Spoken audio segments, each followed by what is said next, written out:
Hello friends, मैं doctor Sanjeet, मेरे साथ हैं डॉक्टर कुलदीप सर।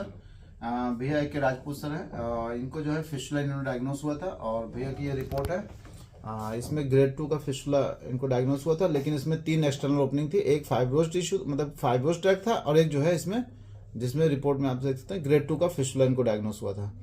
और भैया को क्षार सूत्र विधि द्वारा हम लोगों ने ट्रीटमेंट दिया था और ईश्वर की कृपा ही लगभग 1.5 से 2 महीने में भैया पूर्ण रूप से ठीक हो गए थे। और जो हम लोगों ने इनका जो है 5/12/2024 को है बेटा, 13 दिसंबर को लाइगेट किया। हाँ, लेकिन जो रिपोर्ट हुई थी 5/12/2024 को हुई थी और 13 दिसंबर को लाइगेट किया था। और आज जो है लगभग 1 महीना हो गया बेटा। 1 महीना में भैया पूर्ण रूप से ठीक हो गए हैं। ना तो इनको कोई ऐसा साइन सिम्टम है जिससे ये पता चले कि इनको कोई फिस्टुला है, यानी तीनों ट्रैक लगभग हील हो चुके हैं। और ड्यूरिंग द ट्रीटमेंट भैया को कोई भी ज्यादा समस्या नहीं हुई, ना तो ज्यादा दर्द हुआ, ना ज्यादा दिक्कत हुई। भैया अपनी जॉब भी पूरा थोड़ा सा भैया समझेंगे कि भैया लोग कहते हैं कि फिस्टुला के ऑपरेशन में बहुत पेन होता है या हम लैट्रिन करते समय बहुत दर्द होगा तो लैट्रिन नहीं कर पाएंगे, अपनी जॉब नहीं कर पाएंगे। कभी ऐसा हुआ बेटा आपके साथ? कोई भी ऐसी दिक्कत नहीं। उसका जितना दर्द हम पहले सह रहे थे उसका 2% भी दर्द नहीं हुआ है।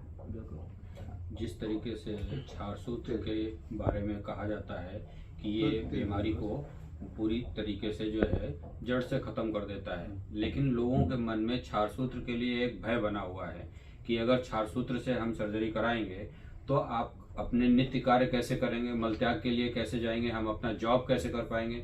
क्या आपको इन कार्यों में कोई व्यवधान आया? बिल्कुल भी नहीं सर। ये पहले मुझे भी यही डर था, पर कराने के बाद ऐसा कुछ भी नहीं रहा। मतलब मुझे यहाँ से जाने के बाद तुरंत 3 घंटे बाद अपने काम में लग गए थे। कोई दिक्कत नहीं है। किसी वाहन के चलाने में या असुविधा हुई हो या कुछ इस तरीके का?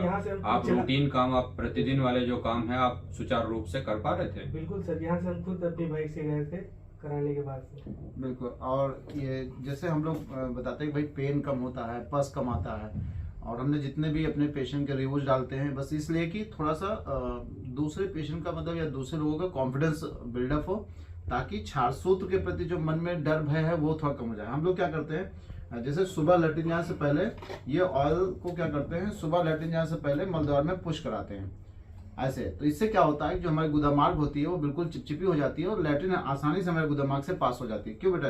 Yes sir. सुबह कई बार ऑयलिंग करते थे आप? सर सुबह घर पे खुद से पापा से करवाते थे। हाँ। यहाँ पे करते थे शाम में। तो भैया 2 बार कराते थे, एक बार सुबह इनके फादर करते थे और एक बार हम लोग करते थे, क्योंकि ये लोकल के हैं तो ये आ जाते थे सुबह शाम। तो इनकी ड्रेसिंग बहुत रेगुलर होती रही इसी वजह से। अच्छा, एक को दिन आपको अपने जॉब से छुट्टी लेनी पड़ी बेटा? नहीं, बिल्कुल भी नहीं। आप क्या करते हैं सर? तैयारी करें और साथ में। अच्छा, भैया स्टडी करते हैं, मतलब किसी चीज की तैयारी कर रहे हैं।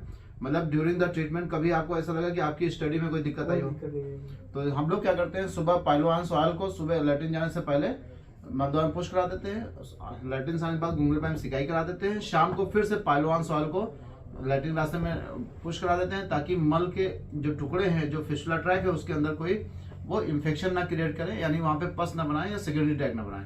इस तरह का पाइलोआंस तेल यूज करने से मरीज को जल्दी ठीक कर लेने में मदद जो मिलती है, उसका कारण ये है कि जब एनल कैनाल पूरी तरह से चिपचिपी हो जाती है, मल त्याग के समय जो हमारा ट्रैक है, जो फिस्टुला ट्रैक है, उसमें फीकल मैटर मिनिमम घुसता है या स्लिपरी हो जाने की वजह से नहीं घुसता है, तो जो हमारा घाव होता है, जो हमारा वहाँ पे लाइगेट किया हुआ एरिया है, वो जब नीट एंड क्लीन रहता है तो बहुत आसानी से हील हो जाता है और फिस्टुला ट्रैक आसानी से भर जाता है।